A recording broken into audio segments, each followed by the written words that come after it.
মৰমৰ ছাত্ৰ-ছাত্ৰীসকল তোমালোক সকলোকে আমাৰ এই চেনেলটোলৈ পুনৰবাৰ স্বাগতম জনাইছোঁ। আজিৰ এই ভিডিঅ'টিত অসম জাতীয় বিদ্যালয়ৰ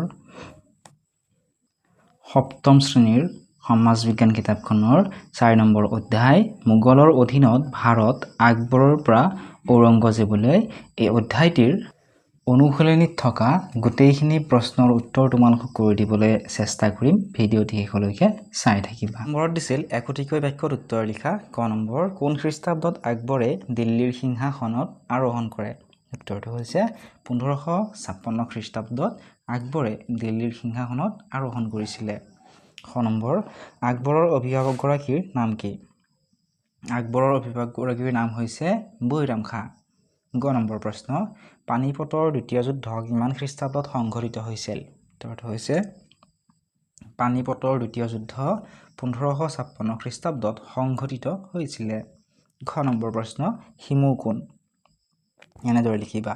হিমু হ'ল শ্বেৰ শ্বাহৰ বংশৰ আদিল শ্বাহ নামৰ এজন শক্তিশালী আফগান নেতাৰ মন্ত্ৰী। নেক্সট কুৱেশ্যন 9 নম্বৰ, আকবৰে কোন ৰাজপুত ৰজাৰ জীয়েকক বিয়া কৰাইছিল?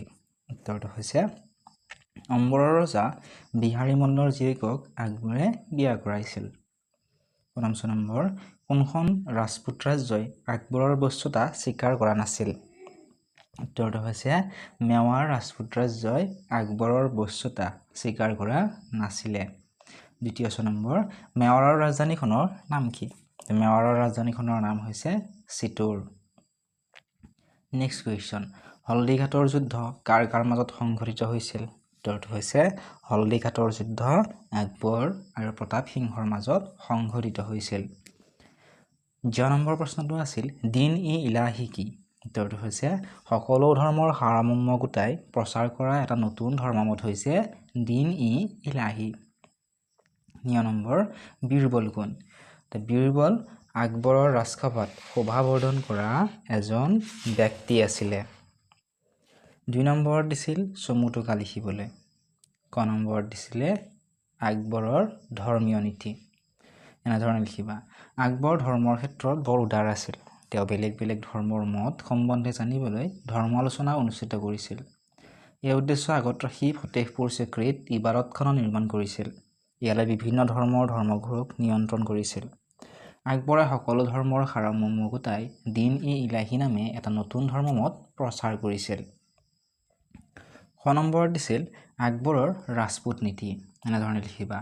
ৰাজপুতসকল আছিল সেই সময়ৰ ভাৰতবৰ্ষৰ শ্ৰেষ্ঠ সামৰিক জাতি। সেইবাবে আকবৰে ৰাজপুত শক্তিৰ সৈতে মিত্ৰতা স্থাপন কৰিবলৈ ইচ্ছা কৰিছিল। আকবৰে উপলব্ধি কৰিছিল যে মোগল সাম্ৰাজ্য সুদৃঢ় কৰিবলৈ ৰাজপুত শক্তিৰ সৈতে সৌহাৰ্দ্যপূৰ্ণ সম্পৰ্ক স্থাপন কৰিব লাগিব। সেয়ে তেওঁ অম্বৰৰ ৰজা বিহাৰী মল্লৰ জীয়েকক বিয়া কৰায়। যোধপুৰৰ ৰজাৰ ঘৰৰ জীয়ৰী এগৰাকীক পুতেক চেলিমলৈ বিয়া কৰালে। উপযুক্ত ৰাজপুতক তেওঁ ডাঙৰ বিষয়ভাৱ দিছিল। ৰাজপুত বীৰ মানসিংহ ভগৱান দাসক মোগল সাম্ৰাজ্যৰ উপদেষ্টা হিচাপে নিয়োগ কৰিছিল। ইয়াৰ ফলত ৰাজপুতসকলে আকবৰৰ উত্তৰাধিকাৰীলৈ সমৰ্থন আগবঢ়াইছিল। 3 নম্বৰত দিছিল আকবৰৰ শাসন প্ৰণালীৰ ওপৰত 10 শাৰীৰ এটি টোকা যুগুত কৰা। এনেধৰণে লিখিবা। আকবৰৰ শাসন নীতিৰ মূল আছিল উদাৰতা, ধৰ্ম সহিষ্ণুতা আৰু প্ৰজাৰ কল্যাণ সাধন। আকবৰে শাসনৰ সুবিধাৰ বাবে ৰাজ্যখন 15টা চুবাত ভাগ কৰিছিল। প্ৰত্যেক চুবাৰ শাসনকৰ্তাজনক চুবেদাৰ বোলা হৈছিল।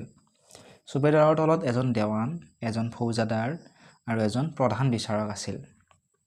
নগৰৰ শান্তি ৰক্ষাৰ বাবে কটোৱাল নামে বিষয়া আছিল। তোডৰমল নামৰ এজন হিন্দু বিষয়াৰ হতুৱাই গোটেই ৰাজ্যৰ মাটি পিয়ল গৰাই মাটিত উৎপাদিত শস্যৰ 3/4 এভাগ খাজনা নিৰূপণ কৰিছিল আৰু গাঁওবিলাকত পঞ্চায়তৰ লেখীয়া ব্যৱস্থা আছিল। তোমালোকে যদি আৰু কেইটামান পেজ উলটাই চোৱা তোমালোকে আৰু এটা অনুশীলনী তোমালোকে দেখিবলৈ পাবা। তাত চোৱা 1 নম্বৰত দিছিল একোটিকৈ বাক্যত উত্তৰ লিখা। ক নম্বৰত দিছিলে শিৱাজী কোন? শিৱাজী আছিল মাৰাঠাসকলৰ এজন নেতা। এনেধৰণে লিখিবা। মাৰাঠাসকলৰ নেতা আছিল শিৱাজী। খ নম্বৰ, মীৰ জুমলা কোন? এনেদৰে লিখিবা যে মীৰ জুমলা বংগদেশৰ চুবেদাৰ আছিল। গ ৰামসিংহ কোন? এনেধৰণে লিখিবা যে ৰামসিংহ এজন মোগল সেনাপতি আছিল। ঘ নম্বৰ, লাচিত বৰফুকন কোন? লাচিত বৰফুকন আহোমৰ সেনাপতি আছিল। নেক্সট দিছিলে আমাক চমুটোকা লিখিবলৈ 2 নম্বৰত। প্ৰথমটোত দিছিল শৰাইঘাটৰ যুদ্ধ। এনেধৰণে লিখিবা, শৰাইঘাটৰ যুদ্ধ 1671 চনত আহোম আৰু মোগলৰ মাজত হৈছিল। এই যুদ্ধত মোগলৰ সেনাপতি আছিলে ৰামসিংহ আৰু আহোমৰ সেনাপতি আছিলে লাচিত বৰফুকন। শৰাইঘাটৰ যুদ্ধ আহোম স্বৰ্গদেউ চক্ৰধ্বজ সিংহৰ দিনত হৈছিল। দিনত আৰম্ভ হৈছিল কিন্তু উদয়াদিত্য সিংহৰ দিনত শেষ হৈছিল। এই যুদ্ধত আহোমসকলে মোগলসকলক পৰাস্ত কৰিছিল। নেক্সট দিছিলে শিৱাজীৰ বিষয়ে লিখিবলৈ। এনেধৰণে লিখিবা, মাৰাঠাসকলৰ নেতা আছিল শিৱাজী। ঔৰংগজেবৰ দিনত মহাৰাষ্ট্ৰৰ মাৰাঠাসকল শক্তিশালী হৈ পৰিছিল। শিৱাজীৰ লগত ঔৰংগজেবৰ কেইবাখনো যুদ্ধ হৈছিল। বহুকেইখন যুদ্ধত শিৱাজীৰেই জয় সুনিশ্চিত হৈছিল। 1674 খ্ৰীষ্টাব্দত ৰায়গড় দুৰ্গত শিৱাজীয়ে ৰাজ অভিষেক পাতি চক্ৰৱৰ্তী উপাধি গ্ৰহণ কৰিছিল। নেক্সট দিছিলে জাহাংগীৰৰ বিষয়ে লিখিবলৈ। এনেধৰণে লিখিবা, আকবৰৰ মৃত্যুৰ পিছত পুতেক ছেলিমে জাহাংগীৰ নাম লৈ দিল্লীৰ সিংহাসনত উঠে। জাহাংগীৰে মেহেৰুন্নিছা নামৰ পাৰস্য দেশৰ এগৰাকী দীপলিক কন্যাক বিয়া কৰাইছিল। জাহাংগীৰে আকবৰৰ নীতিকে অনুসৰণ কৰিছিল। ৰাণা প্ৰতাপ সিংহৰ পুতেক অমৰ সিংহ মেৱাৰৰ ৰাণা হয়। তেওঁ প্ৰথম অৱস্থাত মোগলৰ বশ্যতা স্বীকাৰ কৰা নাছিল যদিও জাহাংগীৰে বশ্যতা স্বীকাৰ কৰিবলৈ বাধ্য কৰোৱায়।